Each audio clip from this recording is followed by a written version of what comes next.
Kashmir news channel کے programme Quaid Azam کا پاکستان میں اپنے ناظرین کو خوش آمدید کہتے ہیں۔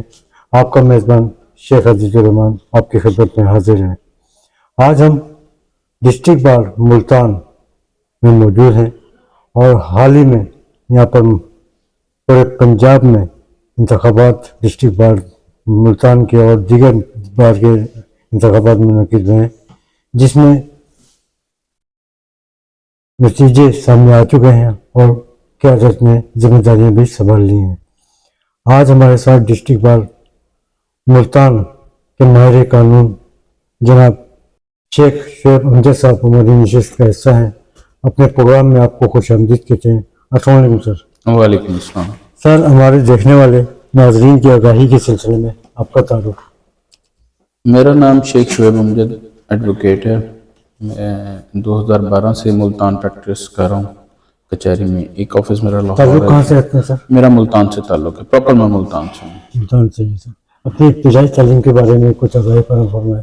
جی، میری جو میٹریکولیشن ہے وہ ویسے تو F G public federal public school سے ہے، لیکن بیماری کی وجہ سے پھر میں نے جو اپنے میٹریکولیشن ہے وہ مجھے پرائیویٹ بھیجنا پڑے تھے، کیونکہ ان دنوں میں بہت زیادہ بیمار تھا، اس لیے پھر میں باقاعدہ پراپر ادھر سے نہیں بھیج سکا۔ پھر ایف ایس سی میری سول لائنس کالج ملتان سے ہے، گریجویشن میری بھی بی زیڈ یو ملتان سے ہے، میری جو ایل ایل بی ہے وہ بھی ملتان گیلانی لا کالج سے، میری 2011۔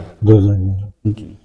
وکالت کے سفر کا آغاز کیسے شروع کیا؟ وکالت کے سفر کا آغاز اپنے ہی ایک کیس کے سلسلے میں بس پریکٹس میں پہ ان ہو گئے، ادھر سے ایک وکالت کا شوق بھی پڑا، کچھ اپنی پراپرٹی کے اوپر کیس ہوئے تھے، اس کی وجہ سے پھر ایک وکالت کے اندر ایک انٹری ڈال دی تھی، جس کی وجہ سے وکالت کی شعبے میں آنا پڑا۔ پھر الحمدللہ اس کے اندر پھر ایک اچھی ایفرٹس، کیونکہ جب بھی آپ کسی شعبے کو جوائن کرتے ہیں تو اس کے لیے آپ کو ایک اچھی ایفرٹس چاہیے ہوتی ہے، سنسیئر ایفرٹس چاہیے ہوتی ہے، اور باقاعدہ آپ کو ایک پراپر آپ کو جوش جذبہ چاہیے ہوتا ہے جو آپ کو آگے لے کے جاتا ہے۔ بالکل اس جذبے کے تحت کیونکہ اپنا کیس تھا، اس لیے اس کو ایک بڑی سینئر سے مشورہ کرتے تھے، باقاعدہ اس کے اوپر توجہ دیتے تھے، پڑھتے تھے، اس طرح پھر وکالت کے شعبے میں ان ہو گئے۔ قائد اعظم کا پاکستان اور آج کے پاکستان میں کیا فرق ہے؟ دیکھیں، دور جدید کے ساتھ ساتھ جدت آتی رہتی ہے، اور اس وقت لوگوں کے جو سوچ تھی وہ ایک مطلب آپ اس طرح کہہ سکتے ہیں کہ تعلیم کی کمی کے باعث بہت اب بھی ہم لوگ کافی پیچھے ہیں۔ اگر اب ناخواندگی کی شرح دیکھیں تو اب بھی بہت کم ہے، بہت زیادہ ہے، اور خواندگی کی بہت، اگر کسی کے پاس اسکل ورکنگ ہے تو جاب نہیں ہے، کسی کے پاس کچھ کرنے کا اسکل ہے تو اس کے پاس اتنے سورسز نہیں ہیں کہ وہ اپنی سکلز جو ہے وہ ڈیلیور کر سکیں۔ اب وکلا برادری میں دیکھ لیں، وکلا برادری میں یہ بھی پیشہ ایک جو ہے ایک بہت اہم پیشہ ہے، اور اس میں بہت صبر، محنت اور شکر چاہیے آپ کو۔ بالکل اس میں آپ کو بڑا سفر کرنا پڑتا ہے ایک مقام پہ آنے کے لیے۔ ایک آپ کی لک ہوتی ہے، ایک آپ کی محنت ہوتی ہے، اور ایک آپ کا سفر ہوتا ہے۔ جب آپ نے اپنے کیریئر کا آغاز شروع کیا اس وقت آپ کے استاد محترم کون تھے؟ جی، جب آپ نے اپنے کیریئر کا آغاز شروع کیا اس وقت آپ کے استاد محترم کون تھے؟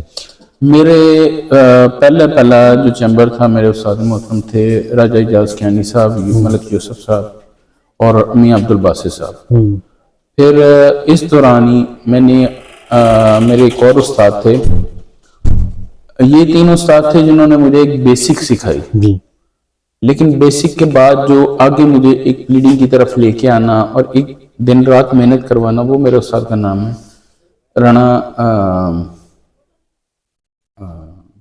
رانا سجاد صاحب، ساجد بشیر صاحب۔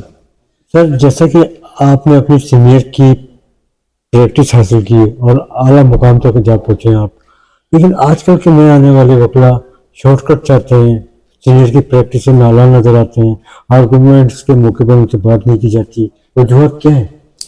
اس کی وجوہات ہے کہ آپ کی دلچسپی نہ ہونا، کیونکہ جب ہم آج کل دور ایسا ہے کہ جب بچہ ابھی چھوٹا ہوتا ہے نا تو اس کو پیسے کی طلب ہوتی ہے، ہمارا جو اگر ہم اپنے بچپنے کی دور کریں تو ہمیں پیسے نہیں, ہمیں لوگ چاہیے ہوتے تھے. جی آج کے دور میں لوگوں کو موبائل, بچوں کو اور خرچ کرنے کے لیے پیسہ چاہیے. بالکل.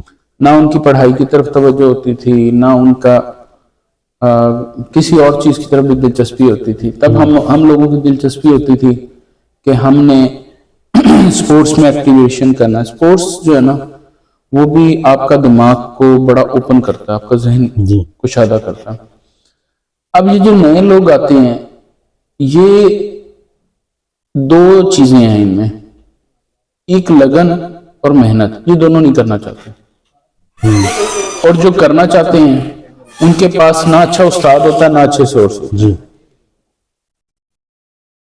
زیادہ تر لوگ یہ ایسے چیمبرز کو چنتے ہیں جو پولیٹیکل ہوتے ہیں, اور پولیٹیکل ہونے کی وجہ سے جیسے وہ آتے ہیں تو وہ کمپین کی طرف لگ جاتے ہیں. کمپین میں جانے کی وجہ سے ان کا ایک اپنا جو کیریئر ہوتا ہے نا, وہی کیریئر ہوتا ہے جو انسان کو بلڈ کرتا ہے. جی وہ کیریئر سٹارٹ سے ہی دب جاتا ہے. جب جاتی, ٹھیک ہے. پھر جب وہ ایک وکیل بننے کی ایج میں آتے ہیں تب وہ نیچے سے ایک, اگر آپ فوج میں جائیں نا تو ایک رنگ روٹ کا لفظ یوز ہوتا ہے. جی رنگ روٹ ہوتا ہے جو نیچے سے اوپر آتا ہے, بالکل ٹھیک ہے. اور ایک آتا ہے جو سیدھے ہی اوپر جمپ کرتا ہے. تو وہ رنگ روٹ کا ایک جو کیریئر ہوتا ہے نا, وہ ہر وکیل کے لیے بہت ضروری ہے کہ نیچے سے سب سے پہلے آ کے اسے وہ کام سیکھنے چاہیے جو منشی کلرک کے ذمہ ہوتے ہیں. جب تک آپ بیسک اپنا نہیں سیکھو گے, آپ نے ڈائری کیسے مینٹین کرنی ہے, آپ نے پیشی لسٹ کیسے مینٹین کرنی ہے, آپ نے آرڈر کیسے نکلوانا ہے, آپ نے ڈائری کیسے کرنی ہے, آپ کو پتا ہونا چاہیے کہ آپ نے فائل کے ساتھ کون سے کاغذات لگانے ہیں. جب تک آپ ایک پورا ڈیولپمنٹ نیچے سے نہیں لے کے جائیں گے, آپ اس فیلڈ میں آگے نہیں بڑھ سکتے. کیا آپ بھی کسی پولیٹیکل پارٹی کا حصہ ہیں؟ جی بالکل, میں پولیٹیکل پارٹی کا حصہ رہا ہوں, اور اسٹوڈنٹ لائف سے ہم نے جو ہے MSF جو ہے اس کو بڑا رن کی ہے. جی لیکن پھر کچھ وکالت, کچھ بزنس, کچھ گھر کی ذمہ داریوں کی وجہ سے جی تو اپنی پریکٹس کی طرف ہی میں نے زیادہ توجہ. وکلا انتخابات 2026-27 آپ نے نائب صدر کے لیے حصہ لیا. کیا آپ وکلا کا اعتماد حاصل کرنے میں ناکام رہے یا دھاندلی پائی گئی؟ دیکھیں, یہ بار کی پولیٹک جو ہے نا بہت مشکل ترین پولیٹکس ہے. اگر ہم 10 بندے بیٹھے ہیں نا تو 5 بندوں کا ایک گروپ ہے, 5 تو انڈیپینڈنٹ آپ کے ساتھ ہو سکتے ہیں جو انڈیپینڈنٹ ہیں, جی لیکن وہ 5 آپ کے سگے بھائی بھی ہیں, وہ اگر گروپ میں ہے نا تو وہ آپ کے ساتھ نہیں ہوں گے. ہمارے ساتھ بھی کچھ ایسا ہی ہوا. دھاندلی تو نہیں ہم کہیں گے, لیکن اپنے مفادات کے لیے دوسروں کی بلی دی جا سکتی, دوسروں کی قربانی دے دی جائے. کیا آپ نے اس سے قبل بھی بار کی پولیٹکس میں حصہ لیا؟ جی جی, اس سے پہلے میں نے 2020-21 میں حصہ لیا تھا فنانس سیکرٹری کا. جی لیکن اس وقت پولیٹیکل کیریئر کا آغاز تھا, جی جی میں اپنی کمپین پہ زیادہ توجہ نہیں دے سکا, جس کی وجہ سے وہ میری نااہلیاں تھی. جی لیکن انشاءاللہ نیکسٹ رپیٹ کر رہا ہوں الیکشن, جی تو اب اپنی جو کمیاں کوتاہیاں خامیاں جو ہیں اس کو انشاءاللہ دور کریں گے. آپ کے خیال میں وکلا کے چند اہم مسائل کیا ہیں؟ دیکھیں, میں وکلا کا مسائل نہیں کہوں گا, میں ہر انسان کا مسائل یا یہ کہہ لیں کہ بنیادی ضروریات بھی ہے. ارننگ سب سے بنیادی ضرورت ہے, ارننگ. دیکھیں, جب آپ کے جیب میں کچھ ہوگا نا تو آپ کے اندر ایک علیحدہ سے کانفیڈنس ہوتا ہے. جی ایک آپ کو ایک علیحدہ, آپ کو وہ ایک مشہور شعر بھی ہے, خدا جب حسن دیتا ہے نزاکت آ ہی جاتی ہے. جی بالکل. تو اس کو میں اس کے ساتھ تشبیہ کروں گا کہ جب آپ کی جیب میں پیسے ہوتے ہیں تو آپ کا کانفیڈنس لیول اور ہوتا ہے. جی جب آپ کی جیب میں پیسے نہیں ہوں گے نا, آپ کے اندر وہ کانفیڈنس نہیں ہوگا جو ایک وہ ہے. لیکن سر, بار اور وکلا کے مسائل آپ کے سامنے کیا تجاویز زیر غور آ سکتی ہیں؟ ہاں دیکھیں, ایک تو جو ہمارے کولیگز, ہمارے سینئرز, ہمارے نمائندگان جن کے ہاتھ میں ہماری ایک کہہ لیں کہ ڈوریں ہیں, یا آپ اس طرح کہہ لیں کہ جن کے ہاتھ میں یہ سارا سسٹم ہے, ان کو چاہیے کہ جو ینگ وکلا ان کا اسٹیفن جو ہے وہ باقاعدہ پراپر طور پہ جو ہے نا کیا جائے.